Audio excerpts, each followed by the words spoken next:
Welcome to the SicEm365 Baseball Podcast with Levi Caraway. Presented by T&G Chemical and Supply. Let us be your one-stop shop for all of your business supplies at 3328 Franklin Avenue in Waco. Serving Central Texas since 1967.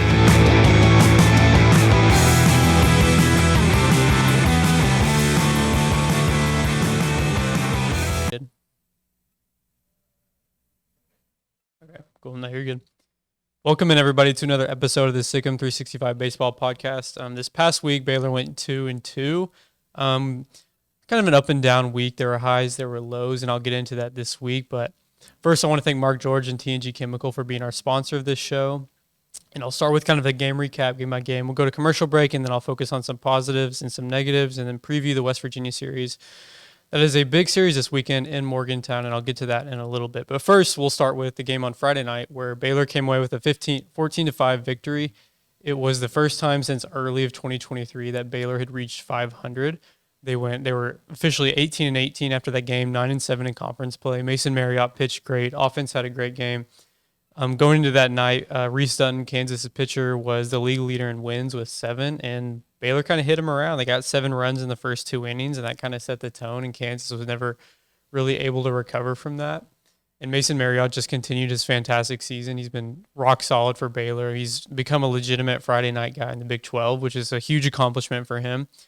But yeah, I mean, this was a pivotal weekend for Baylor. I mean, you had such a big opportunity at home playing a team that you probably should beat. Not necessarily. They were very evenly matched.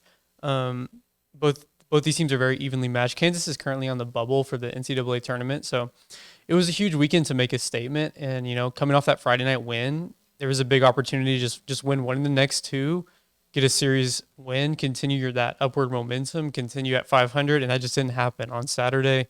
Baylor got behind in an early 6-0 deficit. It was 5-0 going into the bottom of the second. Colin McKinney didn't have his best stuff, and I think a similar story with a lot of these freshmen, and I'm not going to put them all together, but a lot of these guys have kind of hit a wall. Same thing with Mason Green on Sunday, allowed 5 early run, or it was 5-0 going into the bottom of the second, but he allowed, I think, 3. But point being, these guys are kind of, this season has gone longer than anything they've had to do in high school. And, maybe that's kind of playing a factor because these guys are struggling with command. And this is what happens when you rely on freshmen to throw 50% of your innings in a season. I mean, it just kind of is what it is, but, all those guys are super talented. They have very bright futures. They just kind of struggled in recent weeks. So going back on Saturday, early 6-0 deficit, and this team just isn't, I don't want to say good enough, but they just don't have, like, the depth and the adequate talent to, when you're behind big in games, to come back and put the pressure on the opposing team. And in this game in particular, they were 3 for 21 with runners on and 2 for 12 with runners in scoring position. I mean, that's just not going to win games. And they had opportunities late. I mean, they had guys on first and second and the 6th and 7th both times, I believe, and came away with nothing. And ended up losing that game 8-4. They had to move the following last inning and a half into Sunday because of inclement weather.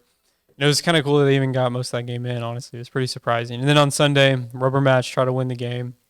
And then you're automatically down 5-0 going into the second.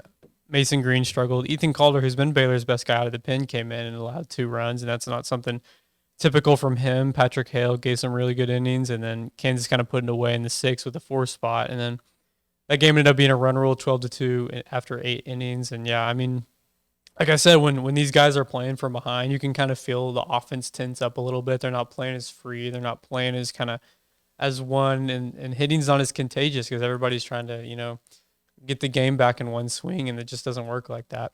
So then going into Tuesday, big game with Sam Houston. The prior time these two met earlier this season, it was ugly. It was 18-3 in Huntsville, and Baylor, returned the favor with a 9-3 win.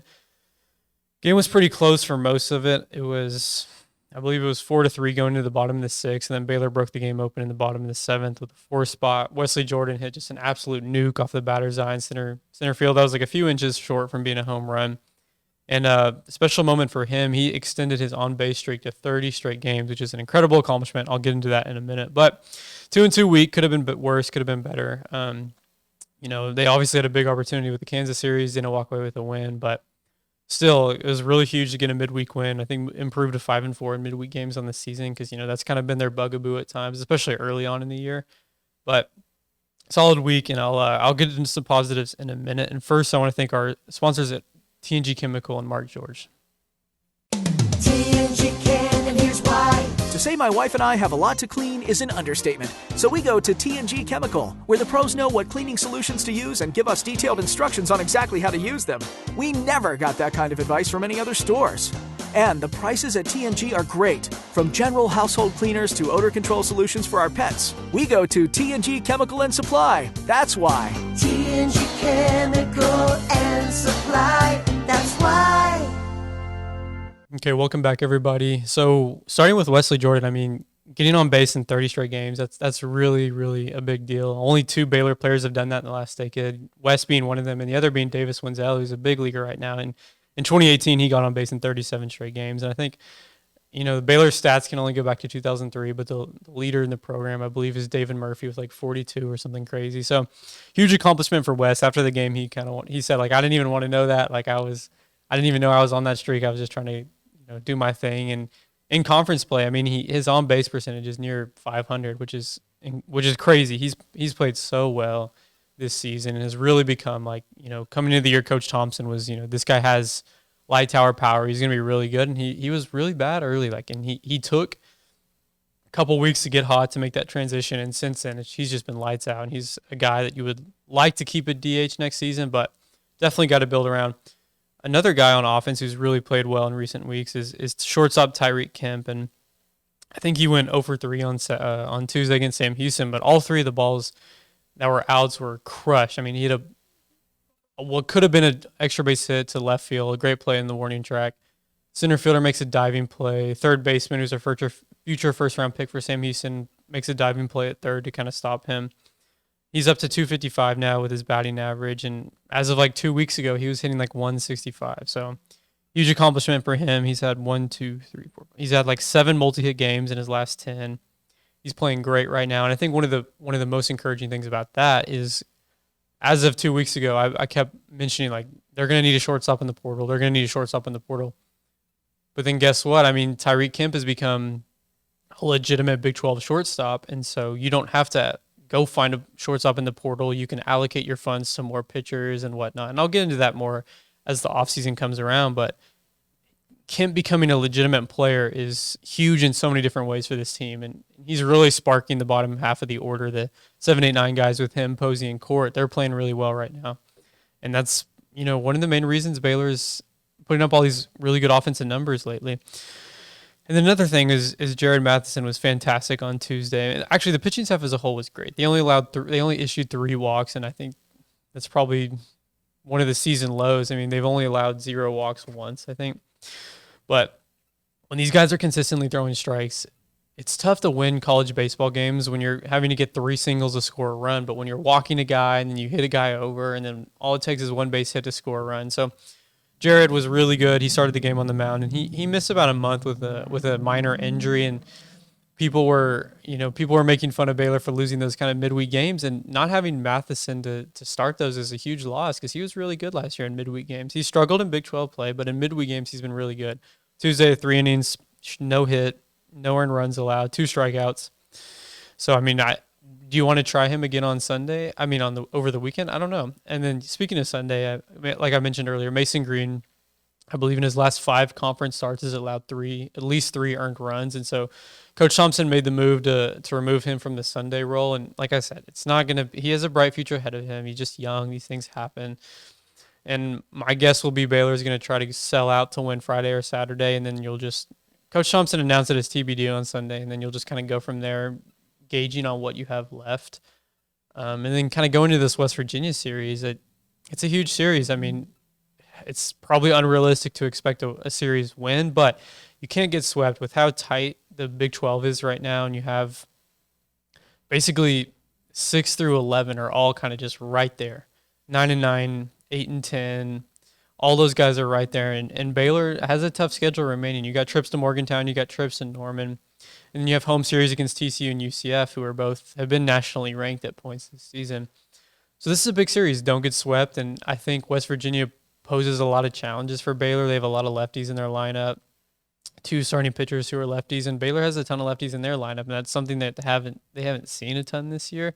So it'll be interesting. You're playing in a hostile environment, and I know they came off, the series sweep at BYU 2 weeks ago, and hopefully they learned a lot from that. They learned how to win on the road, and that's what Ty Johnson said yesterday in the media session, that series helped them kind of learn that we can win on the road, because before that they had struggled a lot, and hopefully they take that momentum into this weekend and just don't get swept. And they're really going to need good starts from Mason Marriott and Colin McKinney, because the main thing is when you get behind early, the offense just isn't good enough to overcome those deficits. And it'll be interesting what ends up happening.